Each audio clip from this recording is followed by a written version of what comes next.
नमस्कार, मैं हूं अंकुर। आप देख रहे हैं सत्य हिंदी। एक नजर अब तक की सुर्खियों पर। बसपा सुप्रीमो मायावती ने 9 साल बाद लखनऊ में शक्ति प्रदर्शन किया। वो पुराने तेवर में नजर आई।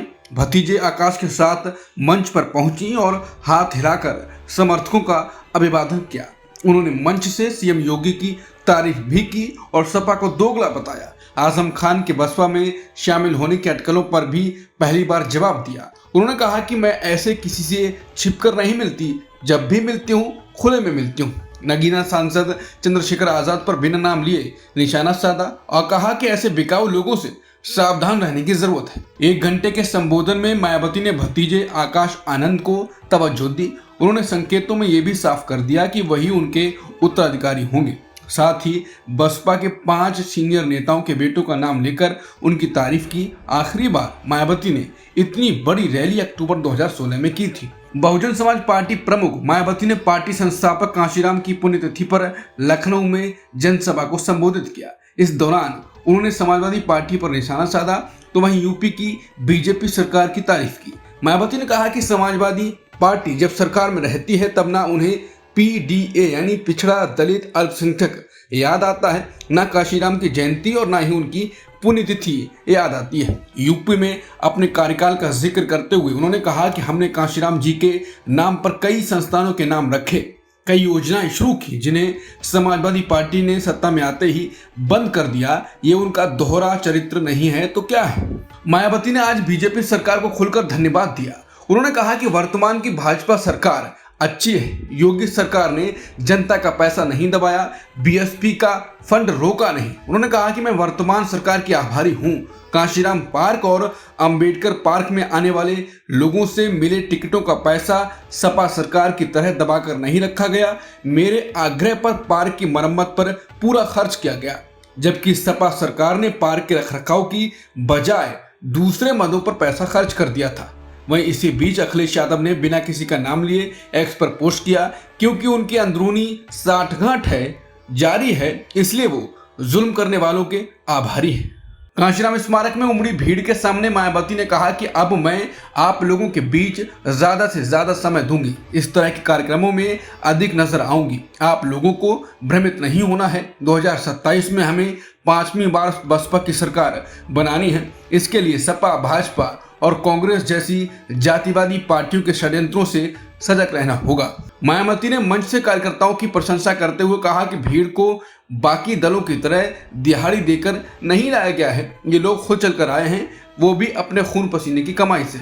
पीएम मोदी ने गुरुवार को अपने ब्रिटिश समकक्ष कीर स्टारमर के साथ व्यापक चर्चा की। चर्चा के दौरान मुख्य रूप से व्यापार, रक्षा, सुरक्षा और महत्वपूर्ण प्रौद्योगिकी के क्षेत्र में भारत ब्रिटेन संबंधों को बढ़ावा देने पर ध्यान केंद्रित किया गया। ब्रिटिश नेता ब्रिटेन के 125 सबसे प्रमुख व्यापारिक नेताओं, उद्यमियों और शिक्षाविदों के एक प्रतिनिधिमंडल के साथ बुधवार सुबह 2 दिवसीय यात्रा पर मुंबई पहुंचे। स्टारमर की भारत यात्रा दोनों देशों द्वारा एक ऐतिहासिक मुक्त व्यापार समझौते पर हस्ताक्षर करने के 2.5 महीने बाद हुई है। इस समझौते से बाजार पहुंच बढ़ेगी, शुल्क में कटौती होगी और 2030 तक द्विपक्षीय व्यापार दोगुना होने की उम्मीद है।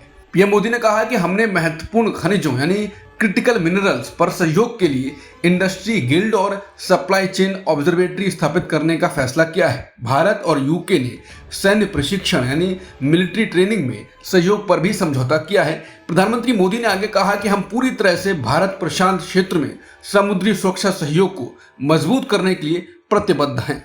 इजरायल और हमास के बीच युद्ध समाप्त करने और बचे हुए बंदियों को रिहा करने के लिए समझौता हो गया है। इजरायल की सेना ने कहा कि वो गजा से अपने सैनिक पीछे खींचने की तैयारी कर रही है। सेना ने बताया कि इसके लिए संचालन और तैनाती की नई रणनीति बनाई जा रही है। वहीं युद्ध विराम की खबर के बाद गजा में लोग और इजरायली बंदियों के परिवारों ने जश्न मनाया। गजा में रहने वाले लोग जिन्होंने युद्ध के कारण अपने घर खो दिए थे, खुशी में सड़कों पर इकट्ठा होकर ताली बजाई। प्रधानमंत्री नरेंद्र मोदी ने अमेरिकी राष्ट्रपति ट्रंप की गजा शांति योजना के पहले चरण की सफलता की सराहना की है।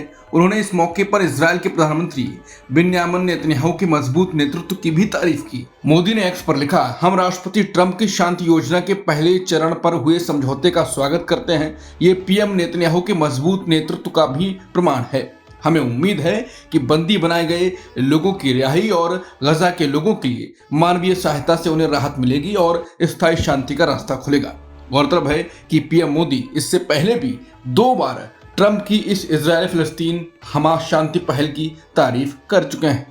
अमेरिकी राष्ट्रपति ट्रंप ने घोषणा की है कि इजरायल और हमास दोनों ने अमेरिका की गजा शांति योजना के पहले चरण पर हस्ताक्षर कर दिए हैं। ट्रंप ने ट्रुथ सोशल पर पोस्ट किया, इसका मतलब है कि सभी बंधकों को बहुत जल्द रिहा किया जाएगा और इजरायल अपनी सेना को तय की गई सीमा तक वापस बुलाएगा। ये एक मजबूत, स्थिर और स्थायी शांति की दिशा में पहला कदम होगा। सभी पक्षों के साथ निष्पक्ष व्यवहार किया जाएगा। ट्रंप ने लिखा है, ये अरब और मुस्लिम दुनिया, इजरायल उसके सभी पड़ोसी देशों के साथ अमेरिका के लिए एक महत्वपूर्ण और ऐतिहासिक दिन है। अमेरिकी राष्ट्रपति ने कतर, मिस्र और तुर्की को इस मामले में मध्यस्थता के लिए धन्यवाद दिया। इजरायल के पीएम बेन्यामिन नेतन्याहू ने गजा शांति समझौते के पहले चरण को लेकर हमास और इजरायल के बीच हुई सहमति को इजरायल के लिए बहुत बड़ा दिन बताया। नेतन्याहू ने कहा कि वो गुरुवार को अपनी सरकार की बैठक बुलाएंगे ताकि इस समझौते को मंजूरी दी जा सके और इजरायली बंधकों को घर वापस लाया जा सके। उन्होंने एक्स पर पोस्ट किया कि हमारे मित्र राष्ट्रपति ट्रंप के अथक प्रयासों के कारण हम इस महत्वपूर्ण मोड़ तक पहुंचे हैं। तालिबान के सत्ता में आने के बाद पहली बार अफगानिस्तान के विदेश मंत्री आमिर खान मुत्ताकी भारत दौरे पर नई दिल्ली पहुंच गए। संयुक्त राष्ट्र सुरक्षा परिषद की समिति ने 30 सितंबर को मुत्ताकी को अस्थायी छूट देते हुए 9 से 16 अक्टूबर तक नई दिल्ली आने की अनुमति दी थी। मुत्ताकी के इस दौरे से काबुल में तालिबान शासन के साथ भारत के संबंधों को एक नया आयाम मिलने की उम्मीद है। बिहार विधानसभा चुनाव से पहले विपक्षी महागठबंधन ने सीट बंटवारे को अंतिम रूप देने के साथ साथ सत्ता में आने पर 3 उप मुख्यमंत्रियों की नियुक्ति की रणनीति बनाई है। राष्ट्रीय जनता दल और कांग्रेस के वरिष्ठ नेताओं ने बताया कि अगर महागठबंधन सत्ता में आता है तो दलित, मुस्लिम और अति पिछड़ा वर्ग समुदायों से एक डिप्टी सीएम नियुक्त किए जा सकते हैं। महागठबंधन का अनौपचारिक मुख्यमंत्री चेहरा आरजेडी नेता तेजस्वी यादव को बनाया गया है, जो पिछड़े वर्ग से आते हैं और पहले 2 बार उप मुख्यमंत्री रह चुके हैं। हालांकि उनके सहयोगियों ने अभी तक औपचारिक रूप से उनके नाम की घोषणा नहीं की है। तेजस्वी का मुकाबला एनडीए के मुख्यमंत्री नीतीश कुमार से होगा, जिनके पास वर्तमान में 2 उप मुख्यमंत्री सम्राट चौधरी जो कि ओबीसी हैं और विजय कुमार सिन्हा भूमिहार हैं। सुप्रीम कोर्ट ने शुक्रवार 10 अक्टूबर को कफ सिरप वाले मामले को लेकर याचिका पर सुनवाई करने का फैसला किया। ये याचिका बच्चों की मौतों के बाद दवाओं की सुरक्षा व्यवस्था में सुधार की मांग कर रही है। मध्य प्रदेश और राजस्थान में कथित तौर पर जहरीली खांसी की दवाइयों के सेवन से बच्चों की मौत हुई थी। याचिका में कहा गया है कि दवाइयों की जांच और सुरक्षा प्रणाली में बड़ी कमी है और इसे तुरंत सुधारने की जरूरत है।